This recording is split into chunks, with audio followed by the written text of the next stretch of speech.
ओम शांति। साकार मुरली से स्टोरी। एक छोटी सी फैमिली थी। दो बेटियां कोमल और शीतल 8वीं कक्षा में पढ़ती थी। उनके पापा ने कहा कि अब हम नए घर में शिफ्ट होने वाले हैं। शीतल और उसकी माँ ज्ञान में चल रही थी, परंतु कोमल नहीं चलती थी। शीतल योग की शक्ति द्वारा हर कर्म इंद्रियों को ऑर्डर में चलाने वाली स्वराज्य अधिकारी थी और वह सदा खुशी में रहती थी कि दुख हरने वाला बाप हमें सुखधाम ले जाने के लिए आया है।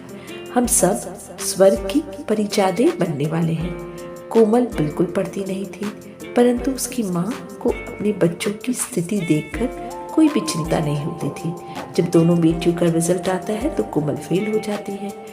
तो जब दोनों बेटियां घर में आती है तो शीतल अपनी माँ को रिजल्ट बताती है और वो कहती है कि माँ, आपको कोई चिंता तो नहीं हो रही है ना? माँ कहती नहीं।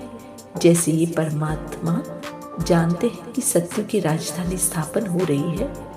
कोई कोई बच्चा फर्स्ट क्लास खूबसूरत फूल है, कोई जरा भी खुशबू नहीं देता। किसी की भी हालत बहुत अच्छी रहती तो किसी की नहीं रहती है। कोई माया के तूफानों से हार खा के डर जाते हैं, तो जैसे उसे कोई चिंता नहीं होती वैसे मुझे भी चिंता नहीं होती। कोमल अपनी माँ की बात सुनकर रोने लगती है और रोते रोते कहती है कि माँ, तुम मुझसे गुस्सा तो नहीं करोगी ना, नाराज तो नहीं होगी ना?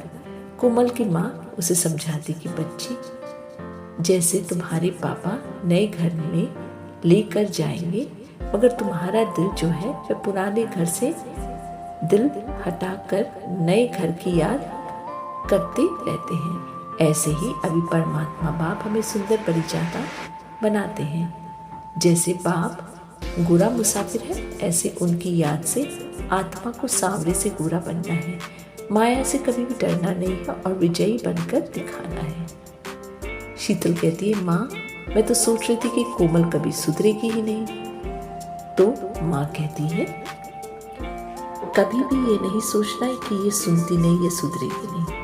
आप रहम दिल बनकर देते जाओ। आपकी शुभ भावना उन्हों को फल अवश्य देगी। अच्छा, ओम शांति।